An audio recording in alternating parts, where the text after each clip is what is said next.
Alright folks, how's it going?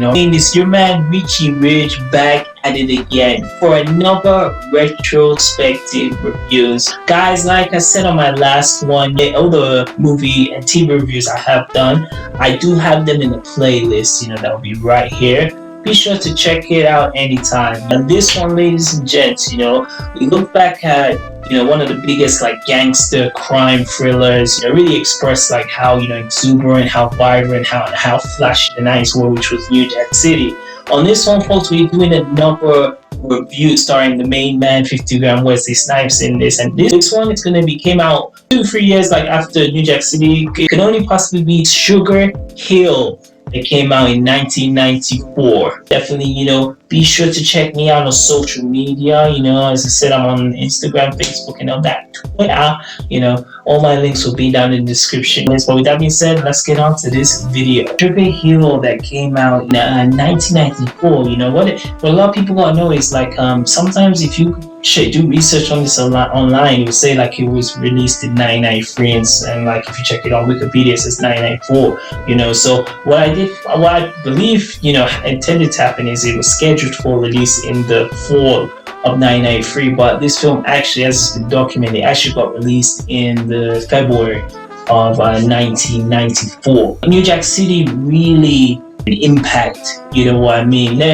From most of the films, New Jack City combined the heavy story of the crack epidemic that was going on in the States, the New Jack swing, hip hop, and just the people's the slang, that kind of street, hip hop culture. New Jack City explored that so well. And what was so cool about that movie was it was a breakout for a lot of those stars: Wesley, Ice-T, even the director Mario Van Peebles, the whole supporting actors and actresses who were in New Jack City. It really put people onto the next level.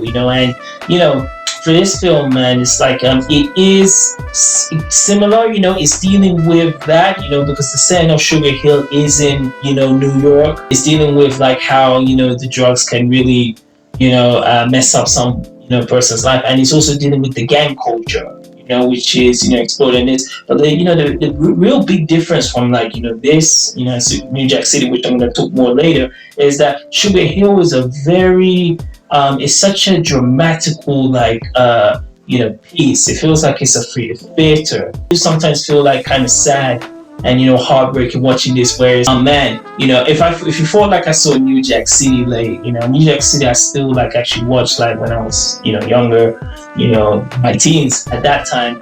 But with at least with Sugar Hill, I'm not gonna lie to you, Norman Theresa, I only watched this 2 years ago. What the story really talks about in Sugar Hill is that talk about the main character, Wesley Snipes was playing Roemello. He has his brother who's played by Michael Wright. I think that's Ray. Yeah, it's called Ray. Roemello is someone who's been in the drug game, drug trafficking, the drug kingpin and all that gangs, because he's had enough. You can see from the beginning, there's a lot of thing, because what this movie works and it does a lot of flashbacks.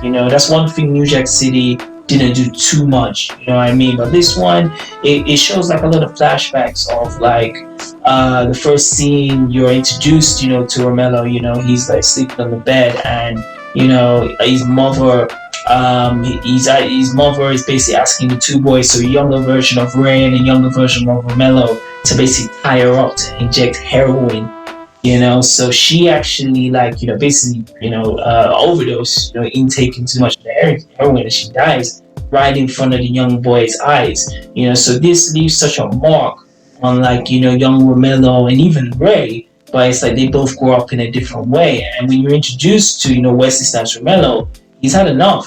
He's just looking for a way to get out. It's it's that shit's not fun anymore. And it's very done in this kind of melancholy kind of way. If you've seen any of gangster films, it reminds me a lot of Once Upon a Time in America. Possibly even the Godfather movies, which I haven't seen too much. But it has that kind of not so much like a neo-noir flick, but there's kind of like a Bronx Tale, the sadness of like seeing that for the first, scene, which was great. So at this time, Wesley Snipes in 1994, he really had built his name up in the space of like 4 years, from, this real big appearance, which was King of New York. And then he started More Better Blues in 1990. And then, like, Jungle Fever in New Jack City, of course. He had White Man Can't Jump, Passenger 57, and, next year he had Demolition Man with Sylvester Stallone. So he became this bankable profit, dude. But what happened with this film is like when this actually came out, because as I said, the guy who did the screenplay for this he did the screenplay for New Jack City, for Sugar Hill, and Above the Rim. Above the Rim, which came out the same year. So the guy who did this, like, the Ryan screenplay, he had this kind of 3-part series of telling stories in the New York with the urban, community, black people. So when the decision was made, it's like this they had this script, for Sugar Hill, and wanted to think. They actually could not find like any like big production studio to go for it. Like Warner Brothers, with Wesley worked with before, Passenger 57, New Line Cinema, Universal, all those big American, like film studios. They couldn't actually back it. So what happened is they actually went to like an independent studio to produce the film. Was called Beacon Communications. So it's one that you not really heard of. Leon Chasso, Cuban director, give credit where credit's due. The film he directs in this is a pretty stellar, dramatical, story. Wesley Snipes, he really brings his A game. It's really nice to see him in a more dramatic role. Like I think you hadn't seen Wesley like this since him in like Jungle Fever, for instance, where he had to show, a lot of emotions. Him coming into this was like really nice to see Wesley, because I've already said, he's a very versatile actor. So playing alongside Wesley Snipes, you can even see on the cover is Michael Wright. What do you do? Yeah, him. Yeah, he's a cool classical theater trained actor. You may have seen him, which I haven't still seen up to now. The 5 Heartbeats, which came out in the early 90s. He also appeared in Money Talks with Chris Tucker. What it is like Ray's actually older than Roemello, so he's meant to be his older, Roemello's older brother, but the way he acts, he's actually more immature than Wesley, and it could be, again, the way their mother, who was played up in it, was Karen Alexander, I'll probably put the correction of her name there. The way their mother, kind of losing their life in front of him. I think they both were affected in different ways. And where Roemello was more like he takes it more internally, he just wants to kind of do his business and move on. I think Ray is really sporadic. Sometimes it's just very controllable, like what his next decision is making, and you'll see that all the way to the end, so you got like Michael Wright and Wesley Snipes really leading this film, and you got a whole vast of supporting actors and actresses who you couldn't even say were at the same level as what they brought in New Jack City. So you got like Theresa Randle. She was in Theresa Randle. She was also in King of New York with Wesley Snipes. She appeared in Bad Boys. As she was Martin's wife. She also appeared in Girl 6, which is like the directed film. And she also appeared in the disastrous Beverly Hills Cop 3. I don't even want to talk about it, but she's really the love interest for Roemello. Melissa. So Melissa, who she meets Roemello one night. Dance. Kind of functions. They meet for the first time, and it's like their relationship, together. Roemello is actually seeing that he can actually kind of have a normal life. Be with this woman and kind of escape, get out of this setting in New York and just start something, new and different, So it's really cool because even when Theresa Randle's, first meets Wesley Snipes, Melissa meets Roemello, she's already told by her girlfriend that, this guy deals drugs, you need to stay away from him, and then, when she starts to see, what his activities are for real, she wants nothing to do with him. So it is really cool seeing like these tender moments of like Roemello really trying to get this be within this relationship with this girl so he can get out from the beginning. So you got that. You got Clarence Williams, who really cool. He appeared in like Deep Cover. I wouldn't say it's a similar role, but he always played like the father figure. He wasn't Lawrence Fishburne's father in Deep Cover, but he gave him another gems. And this one is actually the father of Roemello and Ray. So in the flashbacks, which is put in for different periods of the film, it shows that he was actually dealing drugs for, which is really you could say it's like one of the antagonists, Gus. So he's one who's been there for years. Even seeing Roemello and Ray when they were young. So the Clarence Williams, he actually takes he takes the drugs from them and he starts using them. He actually becomes a junkie, and it's a really messed up scene, really sad, like traumatic scene, where after seeing the boy's mother's died, Roemello comes on the roof. This is all in a flashback, really slow motion. You got the cool soundtrack, playing in the background, and then like they're seeing like his dad get fucking like destroyed, on the roof in front of Gus, and it's like his son, they're shooting around him, they're kicking the shit out of him, and it's like, please, please stop, not in front of my boy. What happens at that is Roemello actually, he takes it into his own hands, as he grows up. He ends up graduating, I believe it's high school, the private school where he comes from, and he finds like one of the guys who was in that thing with Gus, in together, and he shoots him point blank at like possibly a teenager, So it's something that he's grown up in a place where it's been traumatized events after bad events and bad things happening, and he's come to the point where he's at this age, he just wants to flee. He even explains his thing to story like, Ray, I'm not cut out for this shit anymore, man. I'm done. I'm gonna go, So you got, Gus, who's been in that one for many, many years. He's been in that part of, he's been in New York, drilling in that territory. And then Lollipop, who's played by Ernie Hudson, from, most importantly, Ghostbusters, he comes in and he's basically like a competitor. They're supposed to be all working together, it's like they're gonna deal drugs, to their own kind of, branches, and it's like from when Lollipop comes in, Ernie Hustons, and then you got like Ray, you got Roemello, and that there's immediate conflict, so major tension when you see those scenes when you see like Roemello and like Lollipop, in these scenes together, and it gets so fucked up, like around like the time when like Melissa is actually dating Roemello.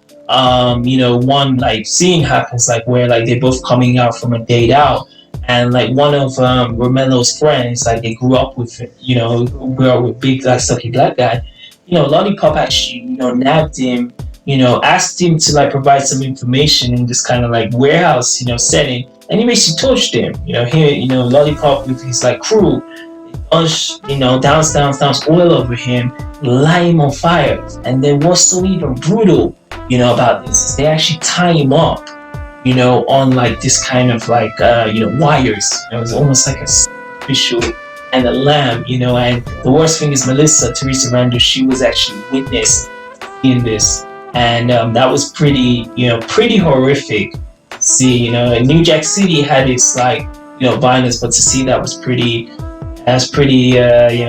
shocking. So even from that, that is even a thing of like, Roemello already had his thing, like he already had his mind, he wants to leave, but when they attacked his friend, and his brother, like his friend, one he grew up with, it's like he wants to now like engage in this war, and like Ray is really cheering it on, he actually holds his gun. This is the labor they savor. So Ray is, because he's so like unhinged, it's like he just feels like, yeah, we're gonna retaliate. So really, like when that happens, again, Roemello is really trying to calm down Ray, because he believes like if they do start a war, escalate so much that he can actually never actually live a normal life with Melissa, get the F out of like Harlem, New York. So as even like the it still continues, and that what happens is because now Lollipop is he wants like out, he actually thinks so. There's one scene like when one hitman come to take out Ray, when he's like just coming down the stairs, and Donald Faison, who I forgot to mention, he was like the guy in Scrubs, he actually kind of saves Roemello from like getting taken down by this hitman. So he unfortunately loses his life, as a young teenager, and word actually gets to Melissa, that like this happened. And it's not that Melissa, because Melissa, you could say at the beginning, Theresa Randle, she really didn't like, Wesley Snipes, especially because of like what he was doing. He's like occupation, it's like got a drug dealer, So she, but she later changes when she understands that this guy actually has compassion. But after she hears this young kid dying in the right in front of Roemello, she says like, nah, if you really care for me, you will leave. And because like Roemello being like a German, he actually abides to her wishes and he leaves. And then what happens is like from there, she takes a detour and she dates this guy, because Melissa is like was trying to be this actress. She was trying to be just like the Hollywood dream. She was trying to be an actress. So she actually has dinner with Mark Dobby, who's played by Bundy Curtis Hall, from Coming to America. It's you. And he was also one of the villains in Die Hard 2. So really again, talking about film, because it's the thing with what this film has. It has a lot of like emotional moments that you really feel for the characters. Theresa Randle, who she goes with Mark, and Mark into like his hotels. She's gets the plan she was going to spend the night with him.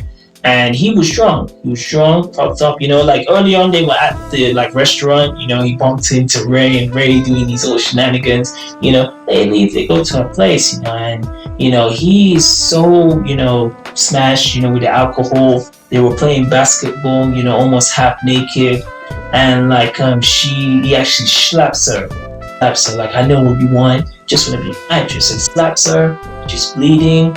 He was telling her to get down and perform fellatio on him, and she was just so like, oh man, what the fuck is going on with my life? I think she just felt it at that moment when she just kind of lowered down. So she like, gives him one in the cojones, gives him one good one in the cojones. She leaves his apartment and comes back to Roemello, and I can see like, even though like he'll probably be safe with Mark. Yeah, even we were safe with like Mark, Bundy Curtis Hall's character. It's just like, it's not worth it to be disrespect and like that, and because it would never happen, which is with Roemello, So these whole times as it's going on, so you got the relationship, with Melissa and Roemello, Ray, who is just so pissed that like Roemello's like leaving, like you do. Like you're leaving me, like what the fuck have I got, and like, meanwhile, like I said, you got that war from Lollipop's crew and Roemello's crew, them like, taking out, basically each other, trying to scare, each other like gang, so the same time, dad, who is just a complete old rat, Clarence Williams, he's there, Roemello visits him, and he actually brings like, Ray in one scene, and it's a really tender, family moment. It still makes me even emotional at that time, because, Roemello, I believe he forgives, even the way his dad is, again, they both took it different ways, the way I'm saying it. So Roemello is very like, is considerate, is caring for his father, but Ray has no shit for his father. It's like, this fucking guy is not my pops. And he was like, he was telling, you're the one responsible for killing our moms. You were junkie, you made our mom junkie. And the way like Clarence Williams' mind saying, what do you want from me? You want me to kill myself? He did. It was so like, I could feel, the pain, of like, this family that's just been really divided due to their choices. in life, and now really has affected the relationship between father and son, and the brothers. So that was a really great scene. Yeah, around this time, this is like the third act. Roemello, basically, Melissa has left because Melissa was staying with her mother. He was staying like on the other side of Harlem. They actually meet just to make plans.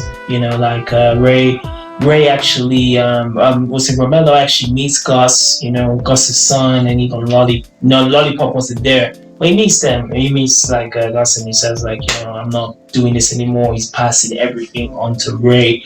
He's like he's done with it. He's seen too much people, lose their lives just for this, fucking drugs, and he wants no more part of it.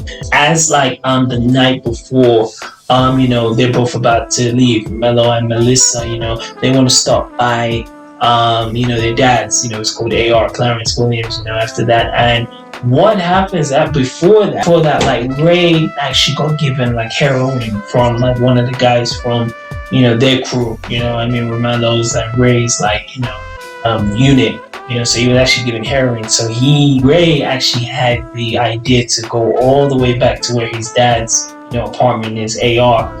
And he gave him the heroin, and he knew he couldn't resist it because he was a junkie. And just seeing Michael Wright, Ray, he's reaction, of him, he knows what he's doing is wrong, but he still does it anyway, and it's he's not second guessing it, but he feels so bad that he's doing this, to his father. So he kind of turns around and he lets him take the heroin, knowing that this would happen. And it's really, really tragic events, man. When you see, Clarence Williams, he's taking his last breath, and he falls down to the ground, man. It was so real, lifelike, and that was really sad, man. Just after this, after Ray had basically given heroin to the dad and he died, he goes to the restaurant, so this is where they wanted to see Ray, Lollipop, Gus, and even Gus' son, and basically say we don't want any issues. You're handling it. What we say is bond. So they wanted to get a confirmation that Ray's ready to play ball. And even when Ray comes in, he's just because what I believe it was Ray even found out that there were other supplies that deal with in New York. More specifically that part in New York, Harlem. And they were able to get better deals. But they wanted the Gus and Lollipop and the son, they wanted it to stay together. It feels like you're better than me. We brought you in, we've been doing this for years, and now you want to leave because you've got a better business. And Gus even gets mad, not in my house, not in my town. So after a while, Ray's he's saying maybe we can cut a deal, I want no issues. And as they're about to leave, that restaurant that you see so many times, them coming from the scene. As Ray's about to leave the restaurant, Lollipop actually points at him when I get the chance, it's over. Ray saw that from the back. You could see the mirror in the corner of his eye. He goes out of Gus's restaurant, and he takes one kind of breath. He goes back in and he takes hold of them, which is shocking. He just went in, he took out Lollipop, Ernie Hudson, he took out Gus's son, he crashed through the window, and then he takes out Gus, and he's thanks for not calling me. You know what I mean? And it just connects great after, because as soon as Michael Wright, Ray comes out, Melissa and also Roemello, they come out after seeing his dad, his dead corpse, and Roemello is distraught, he's crying, he's man, I can't believe he's dead, and then Ray actually says I sent him home, he tells Roemello. Roemello is so pissed, because he was he was a junkie, he was a fuck up, he wasn't the best dad, but he still was the parent, so he had no right to do that, so, it was even pissed because, and Michael Wright, Ray, he was even more pissed because, Melissa, who he had saw have that other date with, Mark, earlier, and now they were just ready to go, so some pushing and shoving, physically gets engaged, Michael Wright accidentally shoots, Roemello, he shoots him, doesn't kill him, he doesn't know, shoots him, and from that, moment, Michael Wright, he just basically, gets suicide. He actually kills himself. And then the final scene is you see Roemello and Melissa who had gotten out. They finally gotten out of America. They finally got out. I was going to say America. They finally gotten out of New York, and they moved to North Carolina, where they got a son. And you see like Roemello, who is in a wheelchair. What happened is in the past, and now he needs to focus on his future, being his family man with Melissa and, the new son. The soundtrack in this is, a real combination of like, soul, very little hip hop and funk, and it blends in a lot of jazz, I feel it works for this movie, because this film, the soundtrack really aids like the traumatization of what drugs can do, the impact, from when you see these flashbacks of like, the mother dying, and then the dad, kind of getting ambushed by like Gus's crew, and even just like, the dad dying at the end. It's a lot of like sad sorrow moments, and I believe the jazz, and the soul music really, intertwine, with the visuals, of the show. And even like when they're, there's even scenes like where Roemello and Ray, they're on the top, on the like 5th, 6th story on the roof, and they're just looking like in, Harlem and New York, and music's playing. As I said, it reminds me like a lot of like those gangster movies from the day, like Once Upon a Time in America. It's like a tribute to those movies in, New York, which is amazing. Because, this is a longer film than New Jack City. This film's almost like around 2 hours. New Jack City is 1 hour and a half. It really tells its story more quickly, but Sugar Hill drags it. It really drags it. It drags showing the relationship between, the brothers, Roemello and Ray, Roemello and even Gus, Lollipop's crew trying to fight Roemello's crew, and even then Roemello and Melissa, like him trying to get out, with Melissa not trusting him because like he's a drug kingpin, so it combines all those relationships, but it really drags it out. Man, it's still a great film. It's just very different to New Jack City, but however, I still think New Jack City has more of an impact than Sugar Hill. At least a 3.75 out of 5. I think it's and when I combine everything, Wesley Snipes is on his A game at this time. I really love seeing Michael Wright, because I had not seen him in too much other things other than this. Clarence Williams is always great, him in that kind of father, parental figure, and he really, brings his like kind of one of the best acting performances in this. Theresa Randle is the love interest, she's solid in this. Ernie Hudson as pretty much like the main antagonist is good, and it's just a whole cool supporting characters that really help this picture, and again, I just love movie settings in New York of Wesley Snipes you're gonna get, so it really is in seeing him nice, in not an action role, and he's not how he was in New Jack City. Nino Brown was like, if you turn the volume all the way up to like 11, Roemello is calmed down, but he still is someone you cannot really fuck with. So Wesley Snipes is great, in this. And again, anyone who is a fan of those kind of like crime, a fan of those kind of like kingpin like drug stories, that was flowing around in the 80s and 90s, really blends in this whole kind of dramatic version, especially with the cool, jazz soul kind of soundtrack. You would definitely, love this movie. So yeah, guys, that's my review of Sugar Hill. Definitely let me know if you have seen Sugar Hill, because it's a very like, it's kind of sleeper, movie, because again, it wasn't put out by a big production. Let me know if you have seen Sugar Hill. Would love to hear your comments about it. And you definitely check you on the next, review wallet that you got to update. Take care, guys.